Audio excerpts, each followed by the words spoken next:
জয়গুরু শ্রী শ্রী ঠাকুর বললেন যে প্রবৃত্তি তাড়নার বশেই মানুষ কিন্তু বেশি দুঃখ পায়।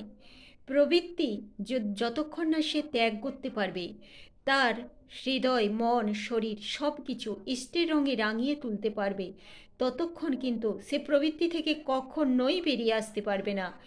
ওর মধ্যেই তাকে ঘুরপাক খেতে হবে, ওই কাম ক্রোধ লোভ মোহ মদ ও মাৎসর্য এর মধ্যে ঘুরপাক খেয়ে খেয়ে সে তার কোনো সীমা পরিসীমা থাকবে না। শ্রী ঠাকুর বললেন, ওরা তোমাকে সাবার করে দেওয়ার জন্যে মোক্ষম অস্ত্র।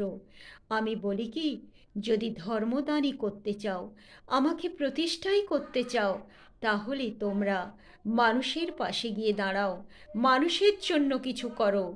নিজেকে প্রতিষ্ঠা করার যদি বাহানা থাকে, তোমাদের অছিলা থাকে, আর সেই অছিলাই যদি আমার নাম করে আমার গুণকীর্তন করে ভাবো নিজেদেরকে প্রতিষ্ঠা করবে, তাহলে কিন্তু কখনোই তোমরা ধর্মদান করতে পারবে না।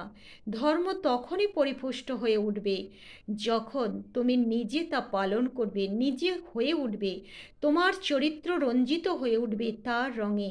তিনি যেমনটি ছিলেন, তিনি যেমন ভালোবাসেন, তেমনটি তোমরা যদি মানুষ না হও, তাহলে আমার এত কথা বলার কোনো সব কিছু মাঠে মারা যাবে। আমি তো তোমাদের সর্বদা বলি যে তোমরা আমাকে ভালোবাসো, অথচ আমার ছাওয়াল পাওয়ালকে ভালোবাসো না। সেটা যেমন আমার ভালো লাগে না, একই রকমভাবে সবাই পরমপিতার সন্তান। তোমরা যেমন তোমার ছেলের জন্য করো, বইয়ের জন্য করো, ঠিক একইভাবে যদি সবার জন্য ওই রকমটি করতে পারো, ভাবতে পারো, তাহলে দেখবে দুনিয়ার একদিন সবাই তোমার আপন হয়ে উঠবে, কেউ তোমার পথ থাকবে না। ভালোবাসা হলো সাচ্চা মাল, ভালোবাসা দিয়ে সব হয়, দুনিয়া জয় করা যায়। ভালোবাসো দেখি একবার, যে ভালোবেসেছে সেই জানে যে এর কতখানি এর পাওনা আছে। পাওনা লোভে আবার তোমরা ভালোবাসতে যেও না, আগে ভালোবাসো, হৃদয় উজাড় করে দাও।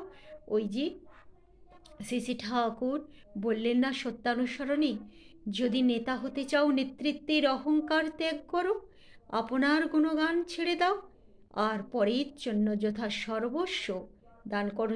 এটাই হচ্ছে কথা। আমরা যখন সেই সবার কথা ভাবতে পারবো, ভালোবাসতে পারবো, তখন এই প্রকৃতিই কিন্তু আমার জন্য কিছু না কিছু ভাববেই করবে।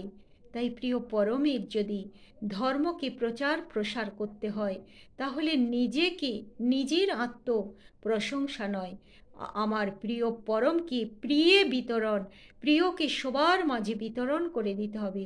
সেটাই হলো আসল জিনিস। জয়গুরু, সবাইকে জয়গুরু, বন্দে পুরুষোত্তম।